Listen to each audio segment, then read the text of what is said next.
झेल रही है जनता। बहुत एक्सपेक्टेशन से लाया था ना भारतीय जनता पार्टी को, आदरणीय नरेंद्र मोदी जी को। नरेंद्र मोदी जी को लाया था कि देश में बदलाव होगा। पेट्रोल में इथेनॉल डाल दिया, वो गन्ना डाल दिया, उसमें मिलावटी हो गया, कितना गाड़ी बैठ गया देश में। तो यहाँ तो रोजगार का बात है, यहाँ किस तरह से ब्लॉक में काम होगा, घुसखोरी है। सब जगह जाइए, बिजली ऑफिस में जाइए, वहाँ पैसा सब भ्रष्टाचार से लिप्त है, जनता परेशान है। तो उससे मुक्त होना चाहता है लोग, जो है लोग वहाँ अब बदलाव चाहता है। भारतीय जनता पार्टी को अगर उतना ही था तो किसी महिला को कैंडिडेट बनाना चाहिए था। बांकीपुर में जो है किसी महिला कार्यकर्ता मिला ही नहीं।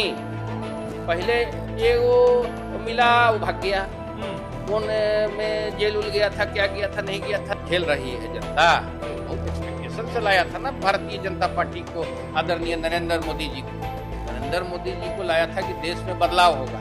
नमस्कार, लाइव स्टूडियो देख रहे हैं आप। देखिए, बांकीपुर विधानसभा उपचुनाव का मामला दिन प्रतिदिन गर्माते जा रहा है और ऐसे में अब जो सियासी गलियारों में चर्चा है कि मुकेश सहनी, जो कि विकासशील इंसान पार्टी के प्रमुख हैं, सुप्रीमो हैं, वो भी इस चुनाव में उतरने जा रहे हैं। हमारे साथ बातचीत के लिए वीआईपी पार्टी के राष्ट्रीय प्रवक्ता देवज्योति जी हैं। देवज्योति जी, मुकेश सहनी उतर रहे हैं क्या? क्योंकि चर्चा तो खूब चल रही है, लेकिन जमीन पर तो कुछ नहीं दिख रहा है इंडिया गठबंधन का। भाजपा के खिलाफ में बिहार में सबसे ज्यादा बोलने वाले नेता हमारे आदरणीय नेता मुकेश सहनी जी। उत्तर प्रदेश में जाके जोगी जी को डर हो गया कि जोगी जी हाउसे अरेस्ट करा देते हैं, सीमा के अंदर प्रवेश नहीं करना है। एक अति पिछड़ा का बेटा सीमा के अंदर में प्रवेश नहीं करेगा। वहां तिलकधारी जो है, जो भगवान श्री राम के मंदिर में अयोध्या में जो लूटपाट करेगा, उसी का राज होगा, वहां वही चलेगा। लेकिन एक अति पिछड़ा का बेटा जाके वहां किसी के यहाँ निधन हो गया है, किसी के यहाँ अपहरण हो गया है, पुलिस गलत इनकाउंटर में मारा है, उसके घर पे जाके अपने प्रियजनों से मिल नहीं सकता है। तो बांकीपुर चुनाव में देखिए रहे क्या होगा। बांकीपुर में बीजेपी का तो हालत खास्ता है। हालत खास्ता है। बीजेपी तो खूब मजबूत दिख रही है। कहाँ मजबूती से दिख रही है? दावा तो किया जा रहा है बीजेपी के द्वारा किया जा रहा है कि पहले 50,000 वोट से जीतते थे, इस बार 1 लाख का टारगेट। नहीं, सुनिए ना, 20 की संगठन की सबसे बड़ी पार्टी, 300 400 लोग लगल है, हर एक बूथ में जो है जाके जो है हाथ गोड़ पकड़ रहा है कि मेरा राष्ट्रीय अध्यक्ष का इज्जत की बात है, आप लोग दे दीजिए इस बार।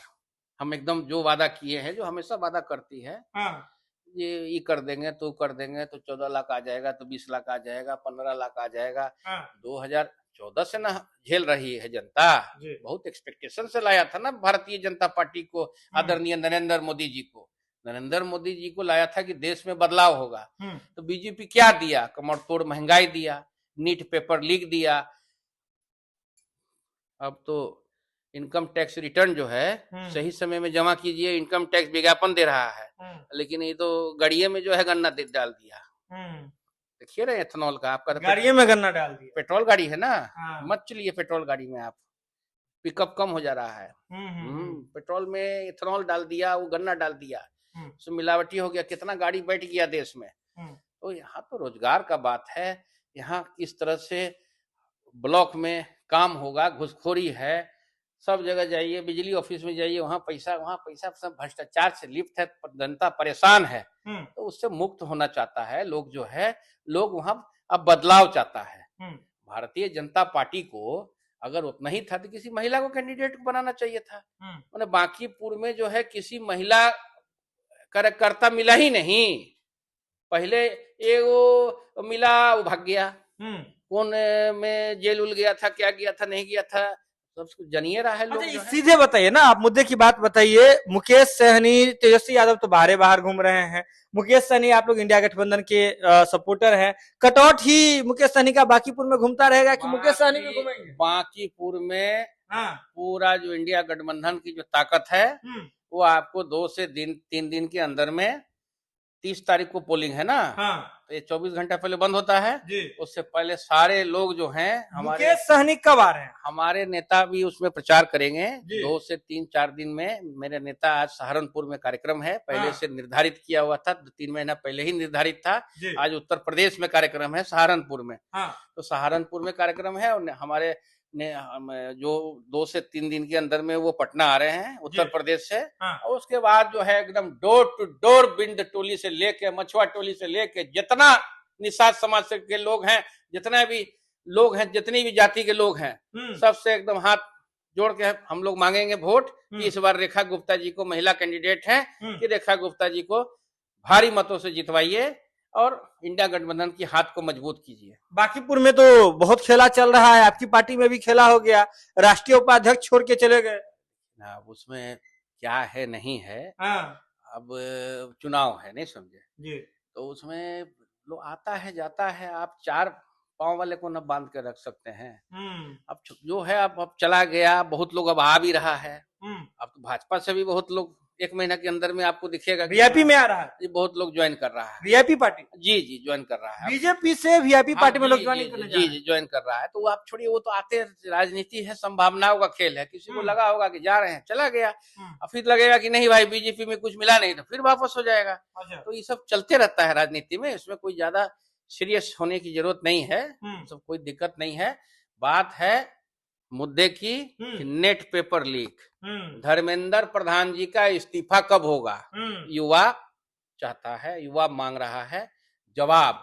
भारतीय जनता पार्टी के राष्ट्रीय अध्यक्ष के पास क्या ये जवाब है? भारतीय जनता पार्टी के राष्ट्रीय अध्यक्ष नितिन नवीन जी क्या इस्तीफा के लिए बोलने की उनकी क्षमता है? बीइंग राष्ट्रीय अध्यक्ष धर्मेंद्र प्रधान जी अब इस्तीफा दीजिए।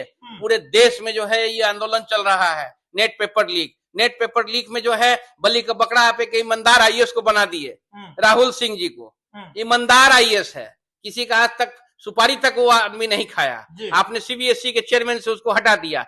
आप बलि का बकरा बना रहे हैं ईमानदार लोगों को, आप मलाई खा रहे हैं। हम आपके माध्यम से हम भी पूछना चाहते हैं बांकीपुर की जनता से कि नेट पेपर लीक जो है बहुत बड़ा मुद्दा है। आपके बच्चों की भविष्य के साथ सरकार खिलाफ खिलवाड़ कर रही है। तो आप हमको ये बताइए कि आप लोग, यही समय है, किसी समय अगर धर्मेंद्र प्रधान जी अगर इस्तीफा नहीं देते हैं चुनाव से पहले, पोलिंग से पहले, तो आप लोग बैलेट से जवाब दीजिए। आपको अधिकार दिया है लोकतंत्र में, बैलेट से जवाब दीजिए कि नेट पेपर लीक में दोषी कौन, आज तक देश को पता नहीं चला। अच्छा ये बताइए, तो आप दावा कर रहे हैं कि अभी भी जीत रही है रेखा गुप्ता, क्योंकि जमीन पर तो हकीकत तो उतना नहीं दिख रहा है। भारी मतों से जीत रही है, भारी मतों से। पिछले बार 50,000 आया, उसमें तो एकदम 10,000 का नशा था बीजेपी। इस बार जीत रही है, तो इसमें कोई कंफ्यूजन है क्या? खेसारी लाल यादव आरजेडी के तरफ से कैंडिडेट भी बने थे 25 में, आरजेडी के साथ भी थे, सीधे प्रशांत किशोर को समर्थन कर दिए वो। तो देखिए फिर हम बोल रहे हैं कि भाई 4 पैर वाले को आप बांध के रख सकते हैं, दो पैर वाले को बांध सकते हैं, 2 पैर को वाले को बांधा जा सकता है, उससे कोई फर्क पड़ने वाला नहीं है। जिस दिन बूथ होगा, काउंटिंग होगा, उस दिन देखिएगा। बैलेट से अगर चुनाव होता तो और अच्छा से पता चलता। फिर ठीक रहा ईवीएम पे फोड़। अरे भाई ईवीएम पे फोड़ क्यों देंगे भाई? ईवीएम में पूरे विश्व में 90% जगह ईवीएम खत्म हो रहा है, भारत देश में कोई ईवीएम चल रहा है, मतलब जीत रही है रेखा। अरे भाई बैलेट में सेटिस्फेक्शन मिलता है ना, कि मेरे नाम से बैलेट निकला, हम बैलेट मारे, और उसमें टू टा टी टा गरीब आदमी को पता चलता है। जीत रही है रेखा गुप्ता, 110% जीत रही है रेखा गुप्ता। देखिए विकासशील इंसान पार्टी वीआईपी पार्टी के राष्ट्रीय प्रवक्ता है देवज्योति जी सीधे तौर पे कह रहे हैं कि अगले 2 से 3 दिन के बाद मुकेश सहनी खुद बांकीपुर के चुनावी मैदान में उतर रहे हैं, उतरेंगे, लोगों के पास जाएंगे, और रेखा गुप्ता जो कि इंडिया गठबंधन की प्रत्याशी हैं, आरजेडी की ओर से प्रत्याशी हैं, उसके लिए वोट मांगने का काम करेंगे, और दावा कर रहे हैं कि रेखा गुप्ता जीत रही हैं। साथ ही साथ वीआईपी पार्टी में जो टूट हुई है, लोग निकल के गए हैं, इसके बारे में भी कह रहे थे, और दावा कर रहे हैं कि आने वाले समय में बीजेपी से भारी संख्या में लोग वीआईपी पार्टी को ज्वाइन करने जा रहे हैं। अब क्या होगा ये आने वाले समय में पता चलेगा, लेकिन देवज्योति जी की बातों से आप कितना इत्तेफाक रखते हैं, बिल्कुल आप हमें कमेंट बॉक्स में बता सकते हैं। यह खबर आप लाइव सीरीज के यूट्यूब पर देख रहे हैं तो आप सब्सक्राइब कर लें, फेसबुक पर देख रहे हैं तो फॉलो कर लें। जुड़े लाइव सीरीज के साथ, खबर का सिलसिला लगातार जारी।